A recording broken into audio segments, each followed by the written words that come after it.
Christmas is just around the corner, and if you're like me, you still need some small gift ideas that won't break the bank.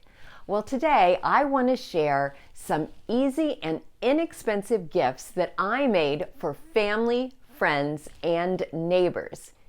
And if you stick around until the end, I'll show you how I made these earrings for myself. All right, let's get started. Thanks to Fairy Bell for kindly sponsoring today's video. Here's a fun idea when you just need a little something to acknowledge someone or to dress up a simple gift or gift card. Use a paint pen to draw a snowman face on a tea light. I used a highlighter to give him rosy cheeks, and I painted the wick with some orange chalk paint. I created gift tags by running a piece of brown file folder through my printer, and then I hot glued the votive candle to the tag. I cut a small strip off of a thrift store scarf and glued it below the candle, and then I glued a button in the center of the scarf. If you want to attach this to a gift, punch a hole at the top of the card and then run some ribbon or twine through the hole.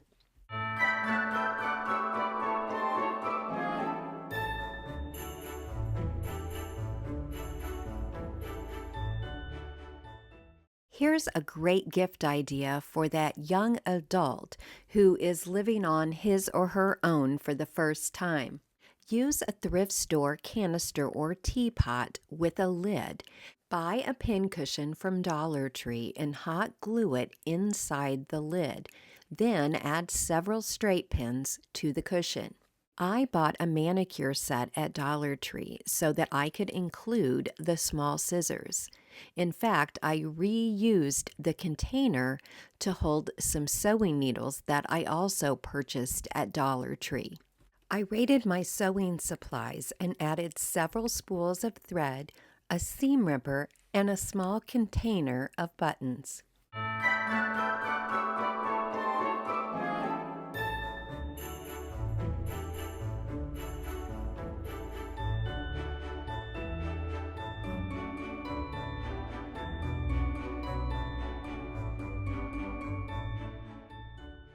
This next idea makes me laugh. Use a background removing app to isolate the picture of one person. I used my Cricut app so that Cricut would go ahead and cut it out as well, but there are plenty of other easy-to-use options. I printed out the picture on cardstock, then I flipped the image horizontally and printed out a second picture. I cut out some small pieces of thin cardboard and used glue stick to attach them to the back of one of the pictures. Then I glued the other picture on top of that cardboard. I glued a small strand of ribbon between the paper and the cardboard, and then strung a couple beads to the end of the ribbon. You could use this as a funny tree ornament, but I plan on putting it in a book as a bookmark and gifting it to my son's girlfriend for Christmas. I liked the idea so well that I made a second one. Here's an idea for the plant lover on your list. Buy one of those plastic snow globes from Dollar Tree. They unscrew from the bottom. Drill a hole in the top of the globe. Run a loop of twine through the hole, knotting it on the inside and creating a large loop on the outside. I wanted to cover up the bottom of the plastic lid, so I cut a circle from some scrapbook paper and adhered it to the lid using glue stick. Then I hot glued one of those greenery garland ties around the edge of the lid. I put a small plant in a starter pot and then wrapped the pot with a scrap piece of scarf and a piece of twine. Rather than gluing the pot to the inside of the lid, I filled the lid with some sheet moss and then glued the pot to the moss. That way, after the season, it will be very easy to take the plant out of the snow globe. To finish it off, I tied a bow around the loop of twine at the top and added a couple beads. The pot fits in the snow globe just perfectly, so there's no worry of it tipping over. And you might think that it would be really heavy, but actually it's much lighter than some of the other ornaments on my tree. We've all seen the sharing or giving plates in stores, and they often sell for over $20. So to make my own, I typed out the words that I wanted to appear on my plate, and then I printed it out in a size to fit on the back of a glass Dollar Tree plate. I decoupaged it face down on the back of the plate and let it dry overnight. The next day, I sanded around the edges to remove the excess paper. Then I removed the top printed ply from a pretty paper Christmas napkin. I applied Mod Podge to the entire back side of the plate. Then I took my printed napkin and carefully pressed it into the Mod Podge, smoothing out any wrinkles with my fingers. I trimmed off any excess napkin with scissors, and then I went over the entire back side of the napkin with a coat of dishwasher-safe Mod Podge.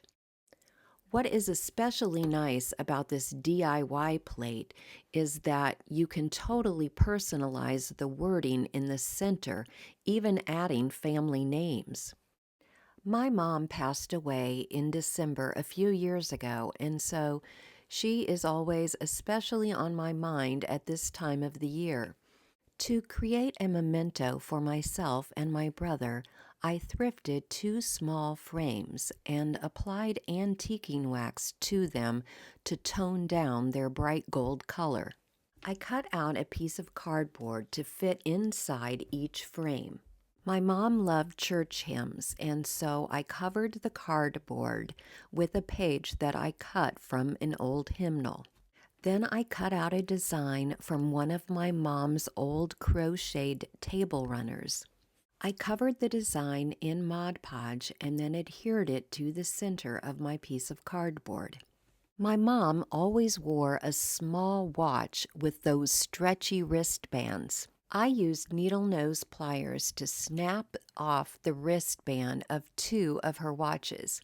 Then I hot glued the watch face to the center of the little doily piece. Then, using the pages that I had already removed from the hymnal, I cut out the letters M-O-M and attached those above the doily using glue stick. Then I was ready to insert the piece of cardboard back into the frame. You could create a similar keepsake by framing any piece of jewelry or other small item that reminds you of your loved one. I hope my brother likes this as much as I do. Here's a gift idea for any homeowner. I started with a small rectangular piece of craft wood. I'm not sure, it may have come from Dollar Tree. Then I began cutting up the cardboard from an old cereal box into 6 small rectangles to create faux panels on what I hoped would end up looking like a little door. I attached the cardboard to the piece of wood with glue stick, and then I painted the entire thing with a coat of red chalk paint. When the paint was dry, I lightly distressed it with 220 grit sandpaper and then hot glued on a small bead for a doorknob. I decided to apply some antiquing wax to tone down the red paint. I printed out house numbers on a piece of paper, gluing it to a piece of cardboard, and then gluing it to the door.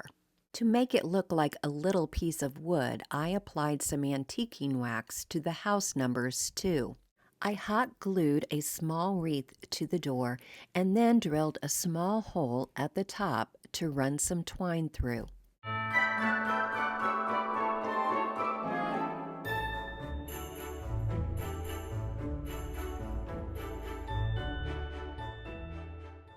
You guys know I love books, so here is yet another book idea. I purchased some of those Dollar Tree gift boxes that open on the top like a book. Then I took side view photos of a book that I already had. I printed and cut these images out to fit the sides of my gift boxes. Once the images were trimmed to fit the sides perfectly, I applied Mod Podge to the back of the paper and adhered them to 3 sides of the boxes. Then I printed out images of the front covers of some of my kids' favorite childhood books. I decoupaged these to the top and to the spine of the box. I also printed out solid color-coordinated sheets to cover the back side. Once the Mod Podge was dry, I applied a top coat of Mod Podge over the entire book to seal and protect the paper.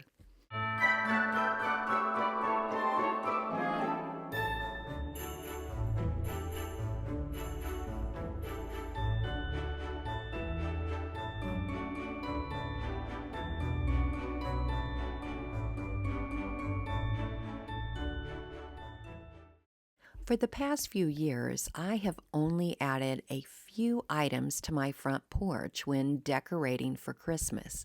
But this year, Fairy Belle was kind enough to send me this 13-foot light-up tree to place in my front yard. The pole comes in several sections that snap together easily. When I pulled out the web of lights, I thought, oh my goodness, this is going to be a pain. But it was actually super easy. They just clip on the top of the pole. Then you lift the pole and slide it over its stake. Then you just pull out each arm of the webbing and stake it to the ground to create a tree shape.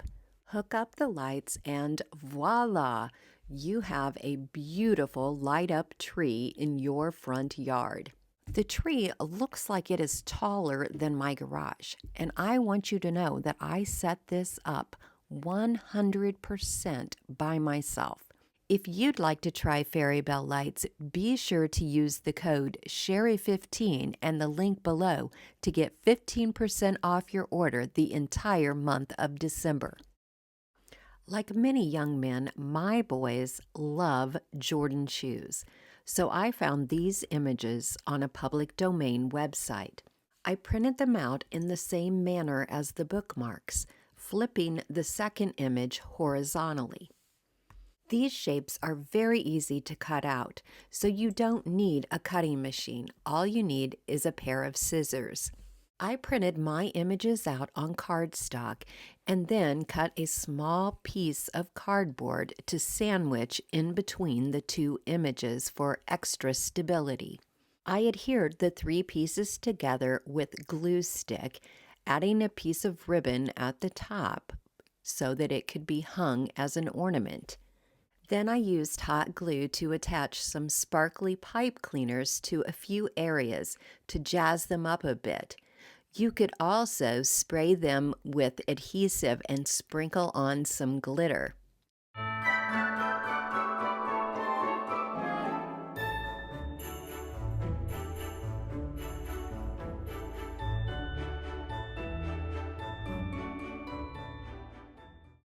For the next project, I decided to repurpose a couple old college sweatshirts.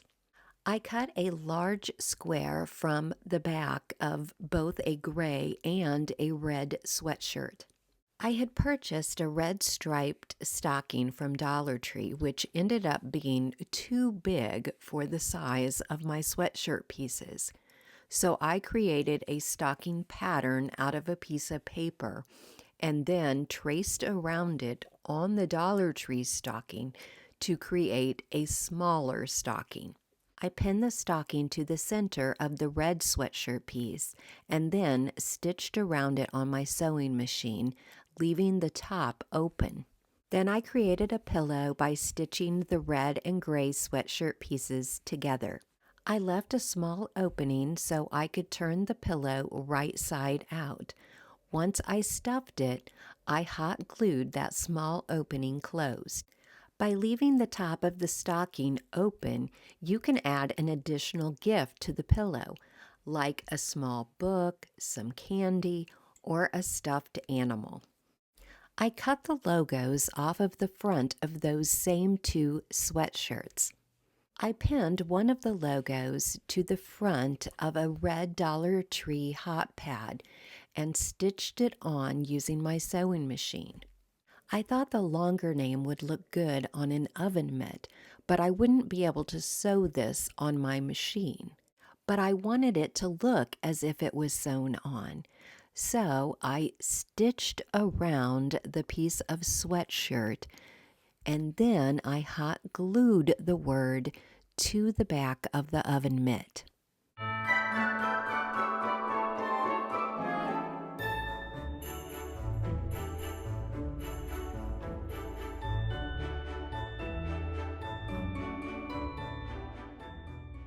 My oldest son absolutely loves ice cream, even in the middle of winter. So I purchased a large beverage dispenser at the thrift store for a couple dollars, and then bought a few supplies at the grocery store. I repurposed some old jars, spray painting their lids red and filling them with different types of ice cream toppings. I added a nice ice cream scoop and a cute little bowl, and I finished it off with a bow around the lid. I think this might end up being his favorite present.